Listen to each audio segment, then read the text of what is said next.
The other thing to note is that you don't need to have those policies in for that long. They're not going to be something that sticks around, and Norway is already getting rid of some of those policies because they are working. So you really only need to be bridging that time gap when electric vehicles are a little more expensive in terms of their upfront sticker price than their ICE counterpart. One for Mum, one for Dad, and one for the country. And there has never been a more exciting time to be an Australian. Budgets are about choices, Fran, and you show what you value through the choices you make. Dead, buried, cremated. This is coal. Don't be afraid. Don't be scared. Won't hurt. Australia's basically done for. We'll just end up being a third-rate economy. You know, a banana republic. How good is Australia? Just follow the money. G'day and welcome to Follow the Money, the Australia Institute's podcast demystifying the big economic issues in Australia and putting them in plain English. I'm Ebony Bennett, Deputy Director at the Institute. Internationally, electric vehicle transition is well and truly underway. Did you know that Norway sells way more electric cars per capita than the US? Norway. Well, I won't stand for it. Just this year, a number of car makers announced bold electrification goals. Mini will go all electric from 2030, as will Swedish-Chinese car maker Volvo. General Motors announced it will phase out fossil-fuelled vehicles by 2035 and Jaguar by 2025. Ford has pledged that all of its vehicles on sale in the European market will be electric by 2030. On top of that, many countries and jurisdictions have announced plans to end the sale of ICE vehicles, that's internal combustion engine vehicles. The most ambitious target is Norway's, for 100% of new car sales to be zero emissions by 2025. But the UK is not far behind, with a goal to ban new petrol and diesel car sales from 2030, a goal that was pushed forward from 2040. To meet these electrification goals, countries have introduced policies to incentivise electric vehicles until they reach upfront price parity. From low-emission vehicle grants in the United Kingdom to federal tax credits in the United States. Well, across the world, countries and car makers are planning the switch to electric vehicles. General Motors has pledged to end production of internal combustion engine vehicles by 2035. The way of the future, aren't they? The vehicles we will all be driving one day, electric cars. Electric and plug-in hybrid vehicles currently have less than 1% market share. The EMO at the moment are only forecasting 1 in 5 vehicles sold in 2030 will be an EV. We would like to see double or triple that. So if Norway can do it now, there's no reason why Australia can't do it by 2030. But the idea that we have either the technology, the range, the recharging stations, or even the power grid that would be able to take an entire country on electric vehicles, it doesn't exist. We are going to stand by our tradies and we are going to save their utes. It's not going to tow your trailer. It's not going to tow your boat. It's not going to get you out to your favourite camping spot with your family. In addition, the vehicle-to-load capability allows Ioniq 5 to be used as a power source. So customers can use the electricity stored in the battery during outdoor activities such as camping. And its polling by the Australia Institute shows that most Australians support government subsidies and tax incentives to reduce the upfront costs of purchasing an EV. Despite this, there are currently zero federal policies to incentivise electric vehicle uptake, leaving Australia way behind the rest of the world on the road to transport electrification. So this week, I'm talking to the Director of the Australia Institute's Climate and Energy Program, Richie Merzian, and Climate and Energy Researcher, Audrey Quicke, about the Australian electric vehicle policies and opportunities. G'day, Richie. G'day, Audrey. Hey, Ebony. Hi, Ebony. Audrey, I'll start with you. Where does Australia sit in terms of EV uptake and policies? And are electric vehicles going to kill the weekend like we heard about last election? Short answer, no. Electric vehicles are not going to kill the weekend. But unfortunately, Australia is lagging behind in terms of EV uptake. So electric vehicles in 2020 accounted for around 0.7% of vehicle sales in Australia. Just to put that in perspective, in Norway in 2020, we saw 74% of electric vehicles. So less than 1% in Australia compared to three quarters. Absolutely. Yep. And if we look at other jurisdictions, we've got the EU was on around 10%, the UK was on around 11%, and California was on around 8%. So we're absolutely lagging behind in terms of our EV uptake, definitely trailing those other jurisdictions. And the past few years have been really turbulent in terms of EV policies. You sort of alluded to there with the killing the weekend. Bit of a history lesson. In 2018, we had the Senate committee that was established to inquire into the use and the manufacture of EVs in Australia. They handed down a report and it had 17 recommendations, and they had some really great ones in there. So these included things like the establishment of a national EV task force, funding apprenticeships and traineeships in the EV and manufacturing sector, and setting national government fleet targets for EVs. Unfortunately, those recommendations weren't followed. So the only recommendation that the government did seek to follow was establishing an EV strategy. That was announced in February 2019, but then it was delayed multiple times. And we've now recently heard in February of this year that it's actually going to be replaced with this future fuels discussion paper that's come out. So we only took up one recommendation and then that's been superseded by this new thing in any case. Absolutely. Okay. So Richie, Australia is a car taker, not a car maker, particularly since the federal government invited the very last car manufacturer in Australia to leave, and so they did. If all these car makers are going electric, isn't it just a matter of time until Australia does too? Or are we going to become essentially a dumping ground for every gas guzzler on the planet? Yep. It's already happened that Australia is becoming a car park for clunkers.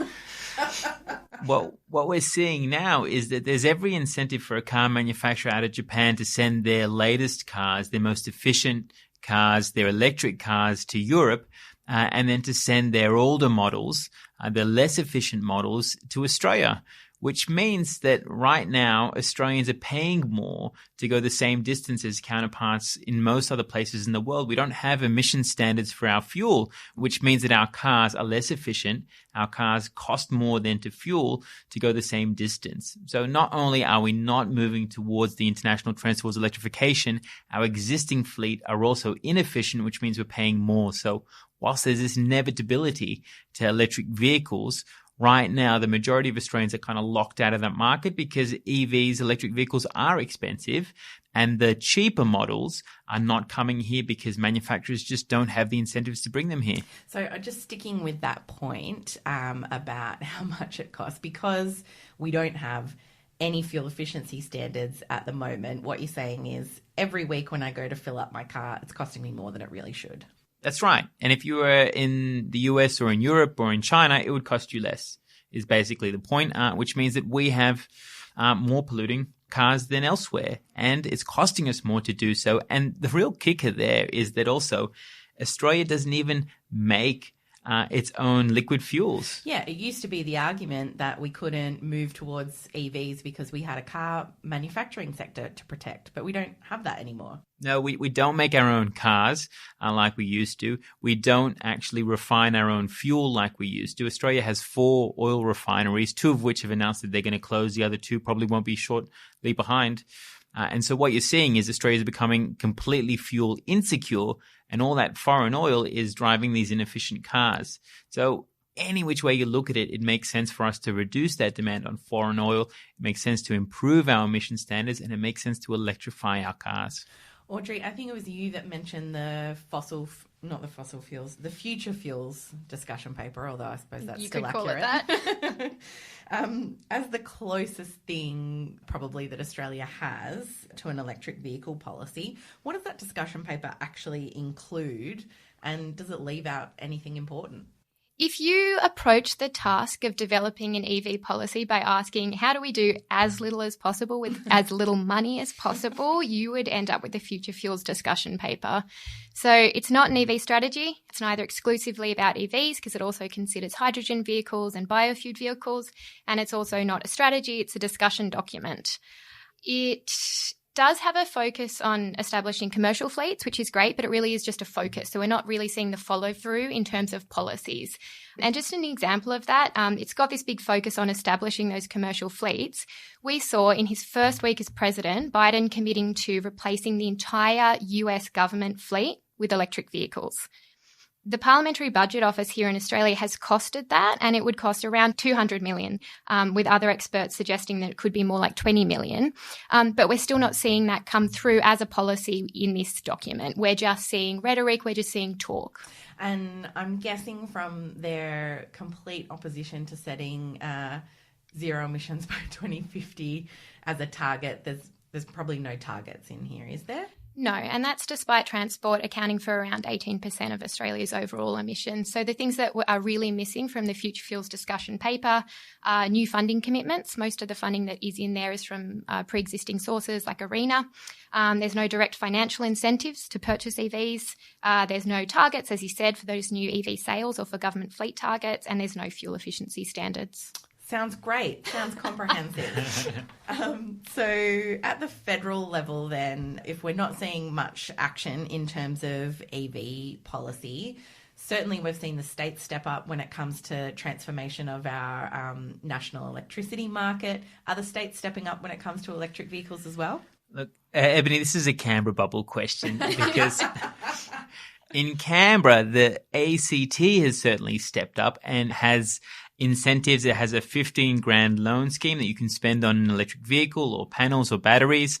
It's got subsidized stamp duties and rego for electric vehicle purchases in the ACT. So it's certainly doing what it can, and it makes sense because if you've already gone ahead and gotten to 100% renewable energy, which the ACT did last year in terms of its net electricity, then the next thing you want to do is you want to tackle transport. And that's what the ACT is doing, and that's what every other state should be doing. What's actually happened is the absence of federal leadership has left a vacuum. Mm-hmm. And in this vacuum, a number of state treasurers have been licking their lips at the opportunity to tax electric vehicles. And we've seen this led by the Victorian Treasurer, and he championed some work within this Board of Treasurers group. So all the state treasurers and the territory treasurers worked together for the last year on a potential plan to tax electric vehicles through a road user charge, working out how often they drive and then charging them accordingly. Victoria is now charging ahead with this road user charge, and it wants to bring it in soon.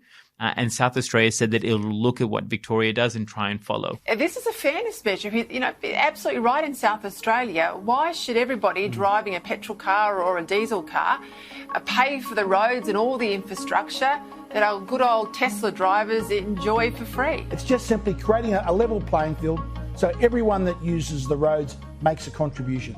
Now it's going to make it harder by imposing this ridiculous tax on a new technology which needs encouragement, not reasons not to buy it. So we basically don't have an electric vehicle market and we're already taxing it. That's right. So instead of, taking the principle, hey, why don't we tax what we don't want? These treasurers are actually taxing what we do want, which is really, firstly, will damage the market. You're just making these things already more expensive, but ultimately will have a broader issue when it comes to meeting our state-based emission reduction targets. It's worth remembering every state in Australia has a net zero by 2050 policy, and transport is a big part of that. And so they should be doing more rather to actually incentivize that transition in transport rather than actually making it harder.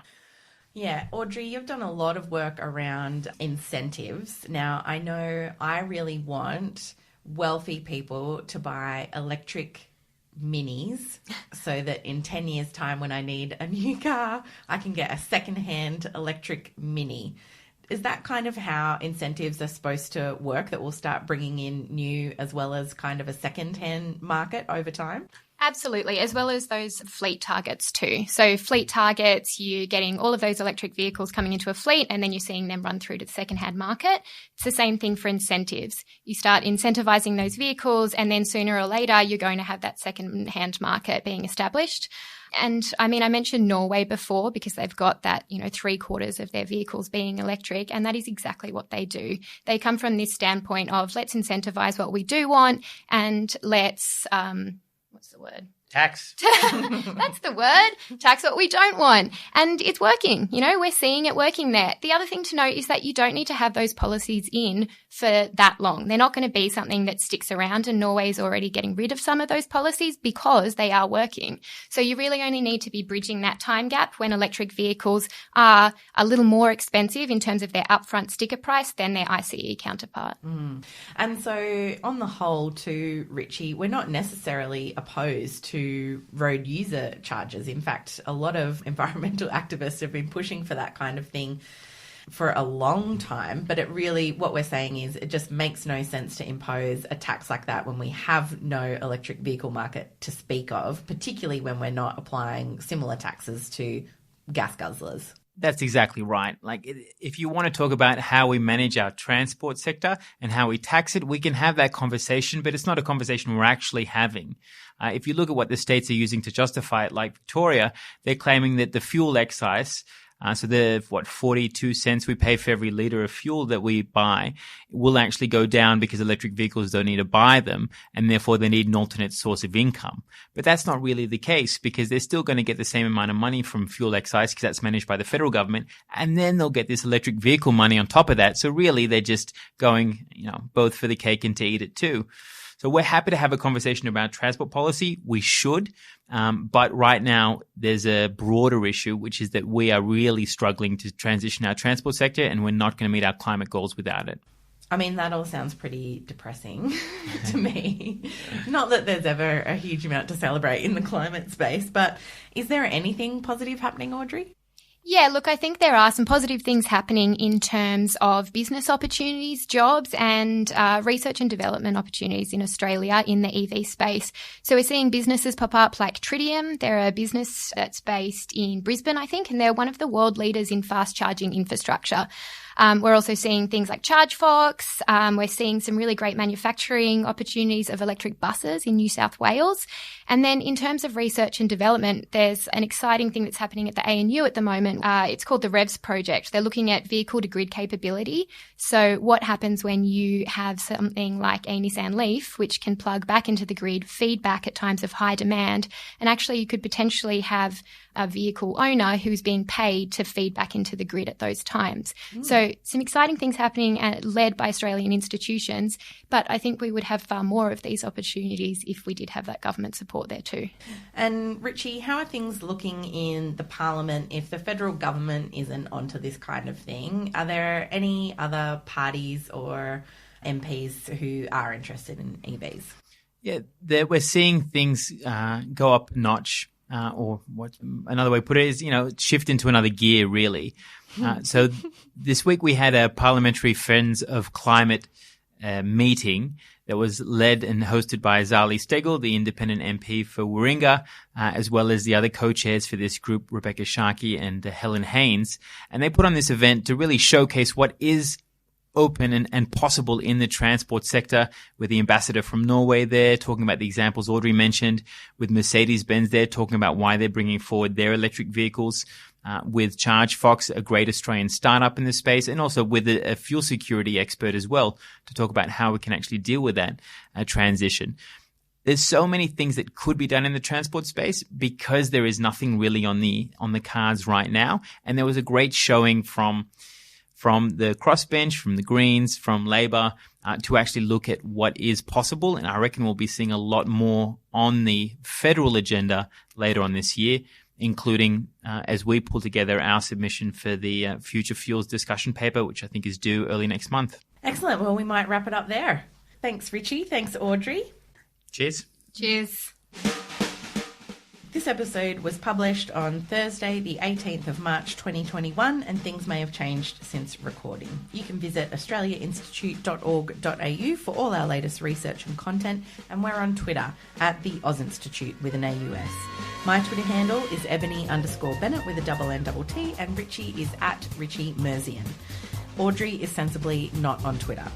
This episode was produced by Jennifer Macy. Our theme music is by Jonathan McFeet from Pulse and Thrum, and additional music from Blue Dot Sessions. Stay safe out there, stay 1.5 metres away, and thanks for listening.